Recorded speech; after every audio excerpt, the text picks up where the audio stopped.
When we do our program today, we do have one change, and if you will look at that program and follow along, our president, Dr. Fogelsong, could not be here this afternoon. He has a faculty meeting that is scheduled almost back-to-back with this. So in his place, we will have Jeffrey Rupp, who is the Director of the Community and Government Relations. Did I get that right, Jeffrey? Good, good. So we'll be hearing from him later. I do know that he, too, is pressed for some time, so after he brings us his official welcome, he has another very important engagement that he must miss. But we often have that, Jeffrey, and we certainly understand if you have to slip out with us. You'll be hearing from our honored guest today, Governor William Whitten, and from Mr. Andrew Mullins, Andy Mullins, and they'll be discussing their book, and certainly we are honored to have them. For those of you who do not know our other program participants, I'd like to introduce them as well, and that is Dr. Marty Wiseman. Stand up, Marty.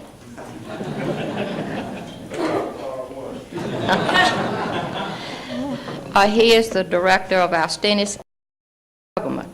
And then we have Mr. Rex Buffington, who is the executive director of the Stennis Center for Public Services. Now, did I get those right? And last but certainly not least, we will be hearing from Alicia Blades, who is the president of the Stennis Montgomery Association. So let's welcome these individuals.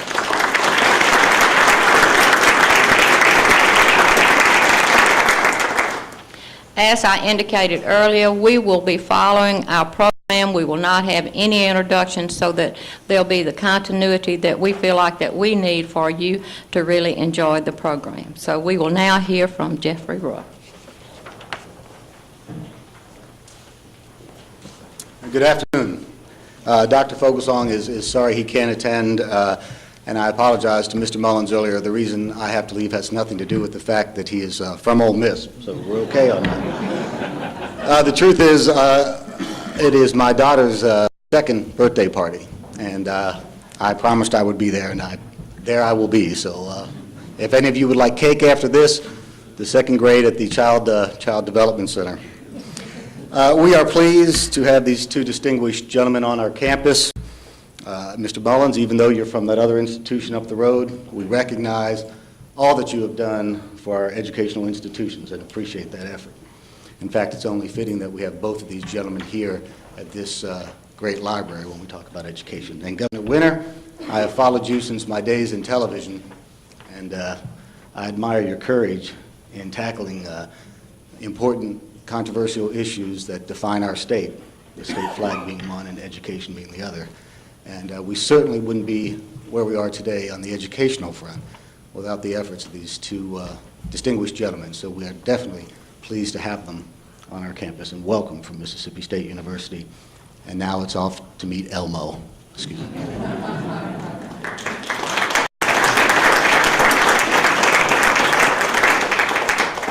Well, I simply want to say on behalf of the Stennis Center for Public Service how pleased we are to have the opportunity to work with Dean Coleman and Dr. Wiseman and the Stennis Institute and the Mississippi State Libraries in bringing to the campus today Governor William Whitten and Andy Mullins, two great leaders who have really done a lot for our state. Of course, Governor Whitten's record is one that we all really admire, and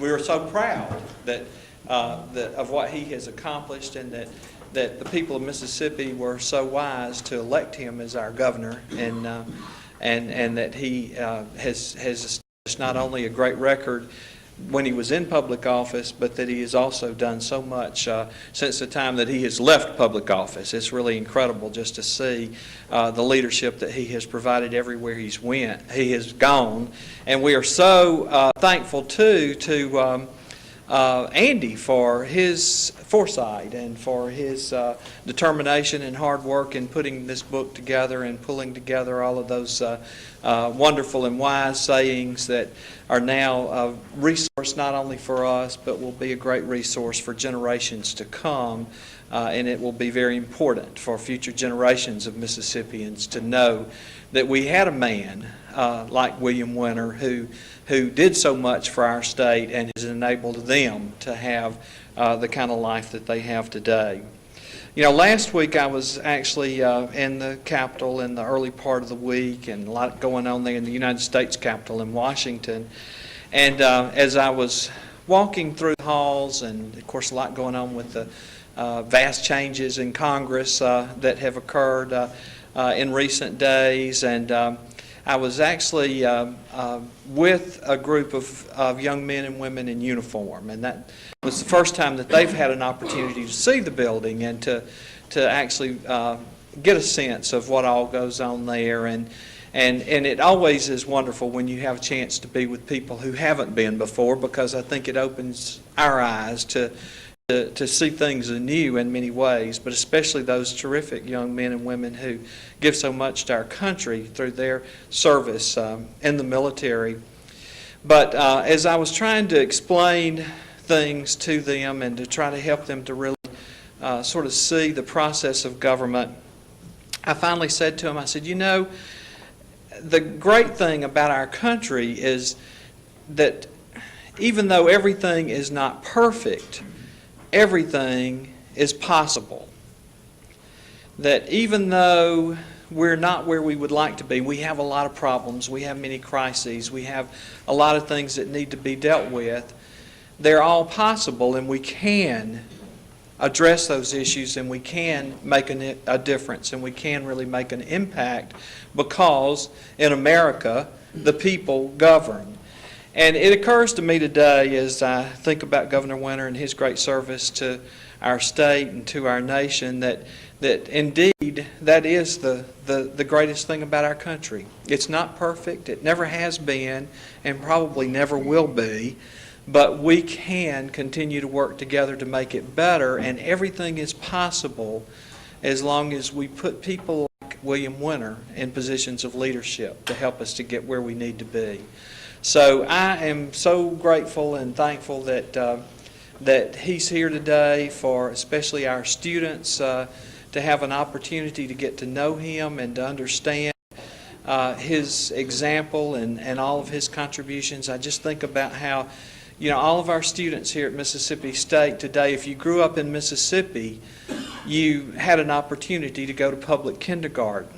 And that was not a reality before William Winter came along with the Education Reform Act in 1982 that he pushed through. So we all have a lot to be thankful for every day in this state for the leadership of William Winter, and it's a great honor and privilege to have him here, and we are very thankful to be a part of bringing him here. So thank you very much.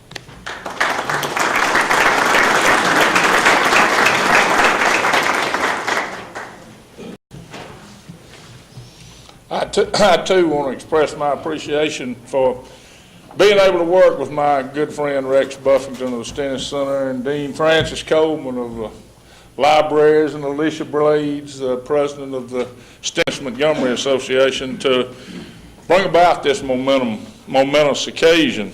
You know, when I was trying to put together an introduction, I said, how do you introduce somebody that's always been there and probably always will be here? It's two people I know, and you Mississippi State folks will appreciate that, William Winter and Jack Crystal.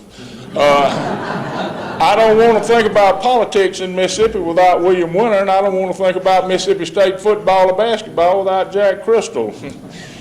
It's perhaps cliche to begin an introduction by saying it gives me great pleasure to introduce. However, there's hardly any other way that I or any other fortunate enough to be given this opportunity to introduce Governor William Winter could legitimately begin other than saying it gives me great pleasure to introduce Mississippi's permanent governor, William F. Winter. Fortunately also, a slow day or two during the recent Christmas holidays afforded me the opportunity to read the new book of which we are here today to discuss, The Measure of Our Days, Writings of William F. Winter. The Measure of Our Days was compiled by the book's editor, also here with us today, Dr. Andy Mullins, Executive Assistant to the Chancellor of the University of Mississippi. I'm told Andy was given free rein to plumb the deep well of ideas captured and preserved by Governor Winter over a public life spanning some 75 of his nearly 84 years in Steele County. Many of you may be wondering why I chose to begin counting William Winter's public life at age 9. It was then, in 1932, that a young William Winter was ushered into newly inaugurated Governor Mike Conner's office by his senator father, William Elmer Winter. Governor Conner allowed the young Winter to sit in his chair behind the large ornate desk that William Winter would return to as governor himself 47 years later. The measure of our days contains ample evidence that William Forrest Winter's passion for the parade passing through the public square became apparent long before he became governor, and it burns in his belly till this very day. If I were to be so bold as to attempt to summarize in a few words what I believe to be the theme, not only of this book, but of the life that William Winter has lived out before us, I would base it on a list of 3 main themes that leap from the pages just as they are displayed in his life. The first would be citizenship. Governor Winter implored us all to take the office of citizen just as seriously as we would any elected office on any ballot. The second follows on the first, and that is William Winter's concern that we strive to develop ideas, that we embrace those ideas, and that we defend them vigorously, respectfully, and always with regard for others.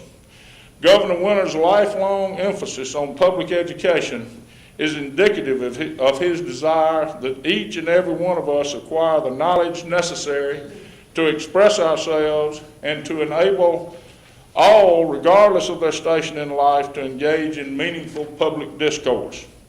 The third theme is one that seeks to discover the appropriate role of government and the potential for it to make life better for all, including the least among us. How many times have we heard the William Winter truism, the road to prosperity always leads past the schoolhouse door? Throughout the pages of the measure of our days, the passion and sometimes even the agony from deep in William Winter's soul for the people of his beloved state, home state of Mississippi, are clearly present. Virtually all of the passages conclude with a tone of encouragement and optimism that we will indeed get it right and learn to prosper together.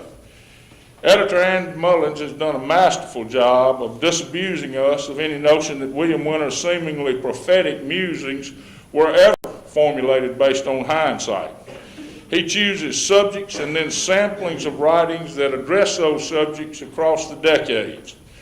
One such example from the measure of our days comes immediately to mind. Some 15 years before he was elected governor, William Winter made a speech at All Saints School in Vicksburg.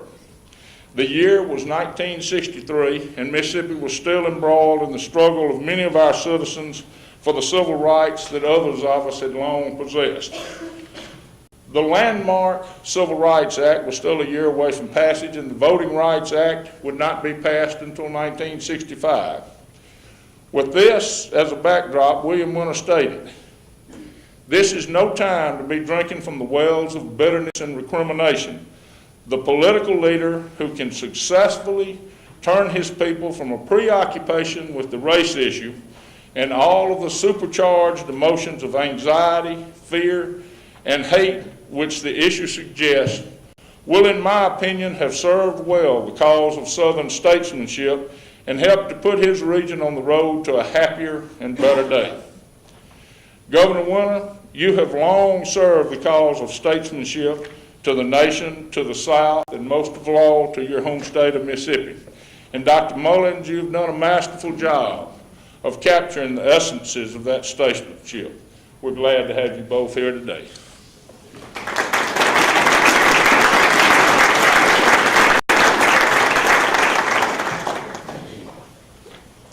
I'm glad to be at Mississippi State University. I grew up 30 miles south of here and spent many hours as a Boy Scout ushering at the Mississippi State football games, and I grew up a big Mississippi State baseball fan. So it's always fun Even though I'm 100 miles north at the rival institution, it's always fun to come back to Mississippi State. Ole Miss and State are natural allies in the legislative process. I work very closely with the representative from here at Mississippi State on a daily basis during the legislative session. And legislators see us walking together, and they look twice because of the rivalry in athletics and so forth, but it makes a powerful team for Ole Miss and State to ally for our very similar interests. So I'm always glad to be here at Mississippi State, so thank you for the invitation. The idea for this book came about 4 years ago when we were in the process of preparing for Governor Winter's 80th birthday. And at that celebration, which was held at the Old Capitol in Jackson, we were going to announce the naming of the Institute for Racial Reconciliation at the University of Mississippi in honor of Governor Winter. He had been instrumental in getting that institute formed. And so one of my jobs was to prepare the program for that event. So I asked Governor Winter for some of his speeches on racial reconciliation. Having worked for him as his education advisor when he was governor, I knew he had written a lot of speeches on education, of course. And even when he made speeches on other things, I was usually thinking about education. But I also knew that one of his passions was racial reconciliation. So I got these speeches and was reading through them and was both moved and inspired by what I read, and asked Governor Winter if he had speeches on other topics. And he said, well, he pointed in his office to 3 or 4 big filing cabinets, and he said, there they are, and there are also 100 boxes of my personal papers in the archives building. And he said, you're welcome to go through them. And so over 3.5 years, when I had the time, I enjoyed thoroughly going through all of his speeches and all of his writings and talking with him about them. And so it was a labor of love, this book was. And I'll tell you one little funny thing that happened in researching his 100 boxes of papers in the archives. He had given me the numbers of those boxes from the old archives. The Winter archives, the new archives buildings where the papers were. So I went in and I gave the archivist there box numbers, and she came back, Dean Coleman, a little bit later and said, do you have a few minutes? And I said, well, yes, I guess so. And so I went over and got involved with something else, and I looked up and it was an hour later, and I still didn't have my boxes. So I went and I asked again, and she said, well, I'm sorry to tell you this, but we can't find them. I said, wait, let me get this straight. I'm standing in the William F. Winter Archives building looking for William F. Winter's papers, and you can't find them. And it was really my fault. I'd given her the wrong box numbers, and they apologized profusely and were very gracious in helping me wade through those 100 boxes. A few little things about the book. The cover of the book is of interest. The cover of the book is the first day of public kindergarten in Mississippi in 1985. And this picture was taken at Lester Elementary School in Jackson by the wife of the current editor of the Clarion Ledger. And so I thought it very appropriate to use that on the front of this book. The name of the book, The Measure of Our Days, comes from Psalm 39:4 that says, Lord, make me to know mine end and the measure of my days. There are writings from, Marty went back to when he was 9. I couldn't find anything that he had written at that early age. I went back to when he was 18. And I found a speech that he had made to his fraternity at Ole Miss on leadership.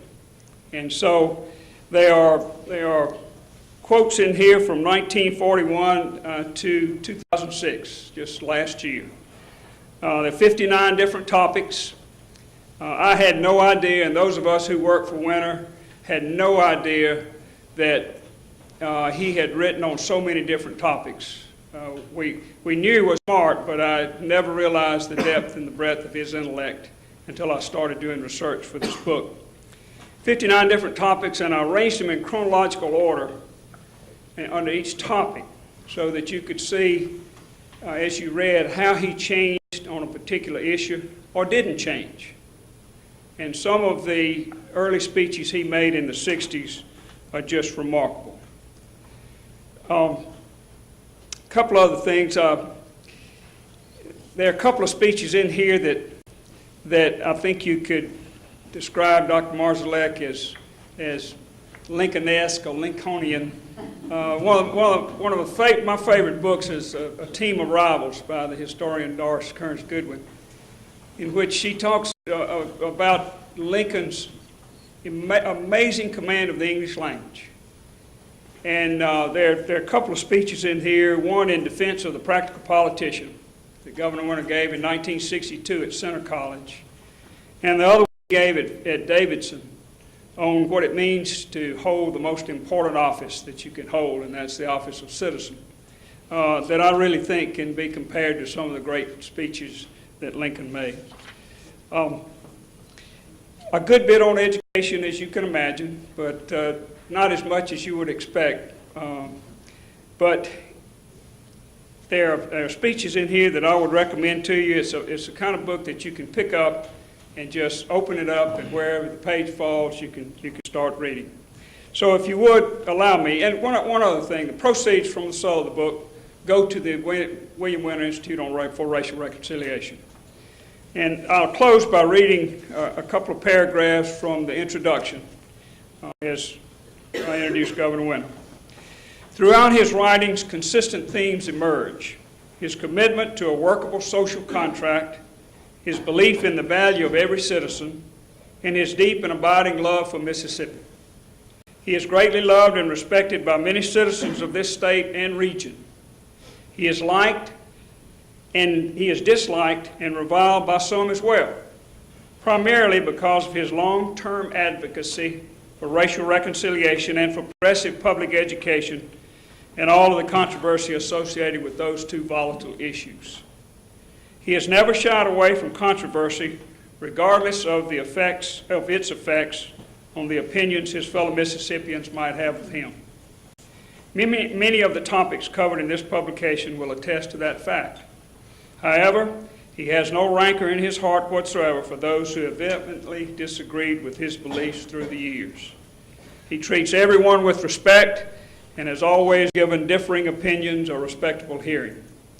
Winter is remarkable in his ability to separate the message from the messenger and to disassociate his disagreement with a person's opinion from a dislike of the person, a sign of a statesman. In a recent edition of the Washington Post, nationally syndicated columnist David Broder said, quote, "All of us have people we can turn to when we're in need of inspiration. For many years, one such person in my life has been former Mississippi Governor William Winter, a man whose courage and leadership, especially on racial and educational issues, have been demonstrated for decades," unquote. William Winter often speaks the truth as he sees it in poetic fashion in hopes of advancing his beloved state and its citizens on the issues he views as most important. As a leader, he has given his opinions on what is best for Mississippi, the South, and the nation above the fray of partisan politics, the dictionary definition of a statesman. The noted author David Halberstam called William Winter his favorite politician and personal hero. In his dedication address for the William F. Winter Archives and History Building on November 7, 2003, Halberstam said, and I quote, "I believed for a long time that America would not be whole until Mississippi became part of it. And you, Winter, more than any other politician, are the architect of the new Mississippi and the new America. What made you special as a politician was in the end something elemental in all our best politicians: a faith in the nobility of ordinary people, and a belief that if spoken to with candor and decency, they can rise to the occasion. It is nothing less than the most basic premise of a working democracy. Have faith in people and their better nature. You understood the importance in this state of the special burden of the past and the responsibility to the future and again in your decisions blended mercy and compassion and a sense of justice against the harsher pressures of immediate political necessities. You were both educator and governor. These are not abstract choices I am talking about. They are real and they are immediate and they are always with us. As we respond to those choices, we define ourselves, often in ways we don't really understand. And not everyone behaves as well as Governor Whitten. Unquote. The selections in this book serve as the testimony of one of Mississippi's finest statesmen, one who has served and continues to serve his state, region, and country for over 60 years. His outstanding service to both public and private entities has been extraordinary since he first entered the armed services in 1943. This publication embodies his wisdom and his remarkable contributions. Thank you.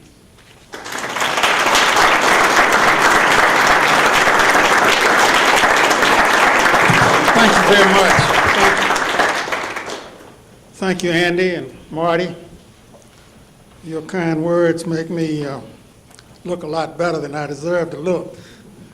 But I do thank you. I thank you for arranging for me to come here today to join with my colleague Andy Mullins in talking about the book that he has made possible. He's done all the work on it. I have not done any of the work in putting this book together, and I'm grateful to him for that, but more than that, for his great service to our state in so many ways. When he served as a member of my staff when I was governor, he was absolutely invaluable. And I thank the Stennis Institute and the Stennis Center, Rex Buffington, with whom I serve, in the Stennis Center, and to the Director of Libraries here, Francis Coleman, my longtime friend, and Alicia Blades of the Stennis Montgomery Association for sponsoring this event today and making it a part of the Bill Collins Lecture Series. What a great man Bill Collins was, and how honored I am to be here under the auspices of that series. Now, I can't get by with much today. There are too many of you who've known me a long time. My friend Brian back there. We were born 3 days and 3 miles apart in rural Grenada County. And we've been inseparable friends ever since, and I thank him and Nona for being here, and I thank so many of you. Libby and Al Hollingsworth have unbelievably driven all the way from Port Gibson. I said, what are y'all doing up here? And said, well, we came up to be here this afternoon. So thank you, Libby and Al. I thank all of you. I can't, Bryce Griffiths back there, whom I'm proud to claim as my friend and who I think has made such a difference in higher education in our state. Bryce, thank you for your contribution, not just to Mississippi State University, but for all of the institutions of higher learning and for the cause of higher education. And Gene and John Marzalek, you've stood in this spot so many times and talked about books you've written, and here I am. I haven't even written the book, and here I am talking. But I hope you know how much it means to me to be able to come on the campus of this great university and to share a few minutes with you. I can't thank you enough for the kindnesses that you've extended me on this campus and the support and encouragement that you've given me in my efforts in state government. And to have the opportunity here to be with my friends in the Stennis Center and the Stennis Institute, and to share a few thoughts with you this afternoon. I haven't prepared a speech this afternoon, and I hope you will be relieved to hear me say that. But what I have done is maybe to pick out one or two little items in this book of some of my very forgettable remarks and share them with you. Andy has already given you the genesis of the origins of the book. And in it, I guess the luxury of going back and reaching back to some of those memorable events that have marked my very pleasant life, my very fortunate life. I feel as if I'm one of the most fortunate people who ever lived. To have been able to grow up in rural Mississippi and go to the public schools and university of this state and to participate in public affairs and in politics, and to have lived through the most fascinatingly interesting times that any of us could have lived through. To have seen the incredible transition that has taken place in this, my native state, in my lifetime, in the relationships among people, and in the opportunities that have opened up in my lifetime for so many people who, when I came along, would not have had a chance to do what so many of us now take for granted. And that's why it is so important that we remember where we have come from and the debt we owe those who have preceded us and who have enabled us to do whatever we have been able to do. One of those people who meant so much to me and who was an inspiration for me is a man whose name is not unknown on this campus. He was my first political hero, I think. And I want to read a couple of very brief paragraphs from this book about my reminiscences of knowing Senator John Stennis.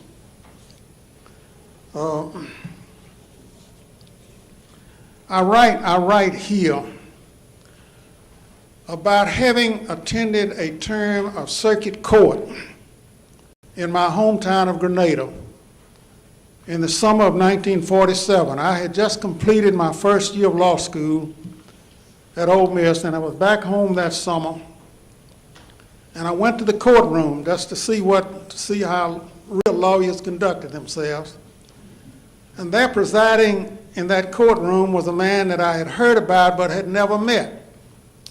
He was holding a term of court for our regular circuit judge, J.P. Coleman, who was unable to participate in that session of court.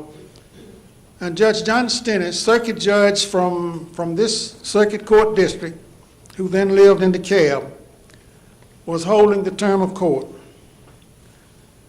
And these were my reflections on that term of court. Of the judges that I had observed holding court there. Some of them, judges, were truly notable and were destined for roles of historic leadership in the future. I would include in that number Judge John Stennis, who as a visiting judge from another circuit made an indelible impression on me as he held court in Grenada County. I was only a first-year law student, but I was so inspired by this little-known judge from DeKalb that over 50 years later, I can still recall his charge to the grand jury on that summer morning. He painted for those jurors, most of them farmers and small businessmen of modest means, a picture of the sanctity of the law, the nature of our system of justice, and the vital role which they had to play in maintaining the integrity of that system. I knew then that I was in the presence of greatness. And years afterward, when he had become a United States Senator and was being favorably mentioned for appointment to the United States Supreme Court, I remembered his performance in that Grenada County courtroom. He would indeed have been a worthy member of the nation's highest tribunal.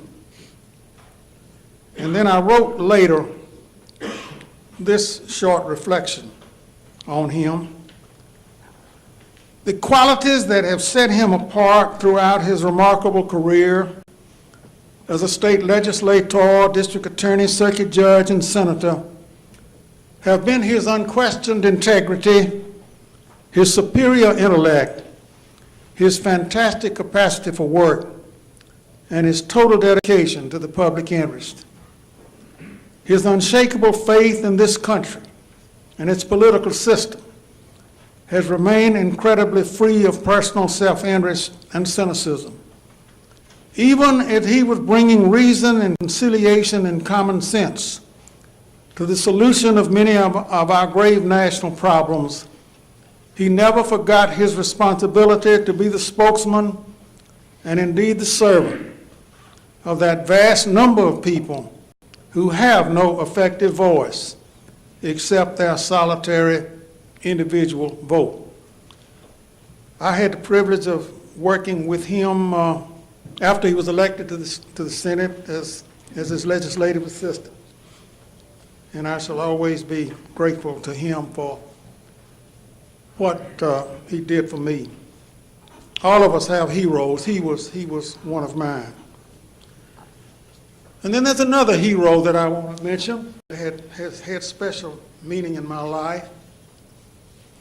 Gathered as we are on the campus of this great state university,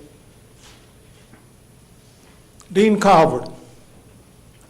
Dr. Dean Calvert, president of Mississippi State in the 1960s, in the turbulent 1960s, stands out as one of the courageous academic leaders of our state, insisting that we not relegate ourselves to a permanent, meaningless, irrelevant role in national affairs. And when he insisted that that basketball team go to the NCAA tournament in 1963 and broke the color line and broke that ceiling that opened it up for everybody else to follow suit. I still keep in touch with him. In fact, Charlie Weatherly wrote on this napkin this morning. Charlie Weatherly wrote his telephone number down, Dean Calvert's telephone number down, Charlotte, and I'm going to call him as soon as I get through here and tell him what a great day I'm having at his old school. Dean Calvert, one of the great men of this state. Well, let me read, having said that, let me read just about a page. It's not very long. Just about a page about what a great university ought to stand for. And Dean Calvert stood for that. I say that, and this is a speech that I made, well, I never did make it. I just wrote it and I never did make it.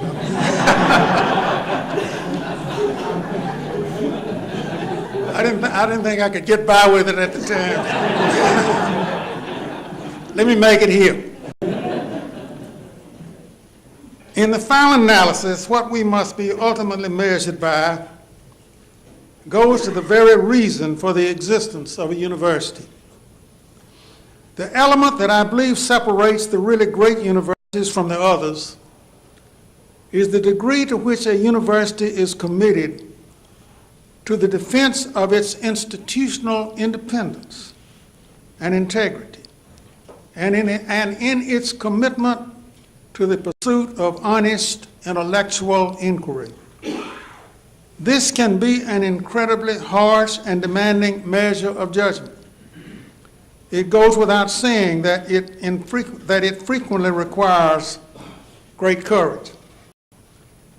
I am not so naive as to fail to recognize the complex political realities that confront any public institution. We are oblivious to those realities at our peril. The pressure of political and public opinion can, under certain conditions, be overwhelming. But I do insist that we cannot undertake the task of meeting that final test of a great university except by making a commitment so clear that no one can doubt our resolve that this will be a place where the honest search for truth will always be protected and preserved. It is my observation that the schools which have in the past laid out legitimate claim to being great universities have been those institutions where this kind of integrity has existed. Some of them achieved greatness as a result of defending this concept. It is easy to be supportive when everyone is smiling, and the band is playing, and the teams are winning, and the choices are simple. But sooner or later there comes a time when a controversial speaker may come to town, or a professor may express an unpopular opinion, or a group of students may develop some unorthodox political ideas. That is when mature, unwavering support must be expressed. There have been too many times in the past when we did not stand up. The test of a great university is what impact its influence has on shaping the thoughts and goals and values of the state and region of which it is a part. This mission goes beyond turning out professionally skilled graduates capable of competing in the world marketplace. What we must also do is create an atmosphere that puts a unique stamp on the students who come, by vesting them with the vision and the civic courage to confront and deal with difficult public issues, and to lead in the creation of a sense of responsibility for molding and shaping public opinion in an unselfish and open and visionary way. It is a sad commentary on our society when the inane and preposterous opinions expressed on some talk radio and some TV shows carry more weight with many people than the thoughtful voices of reason. Universities must be dedicated and look to produce those voices of reason.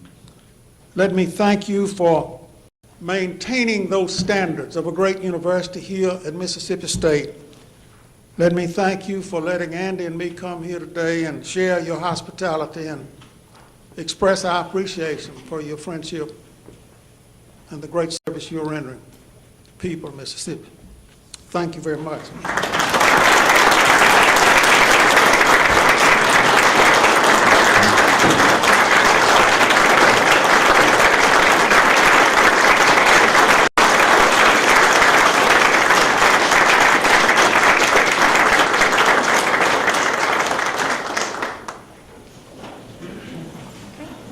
Does anyone have any questions for Honorable Winter or Mr. Mullins? No? Okay.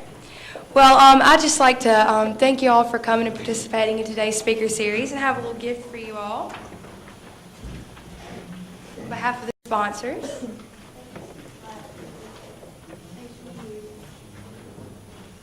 And I'd like to invite you all to a reception immediately following, be here to your right. And also, if you guys are interested in purchasing the book, The Measure of Our Days, the bookstore will be selling it right outside the doors here.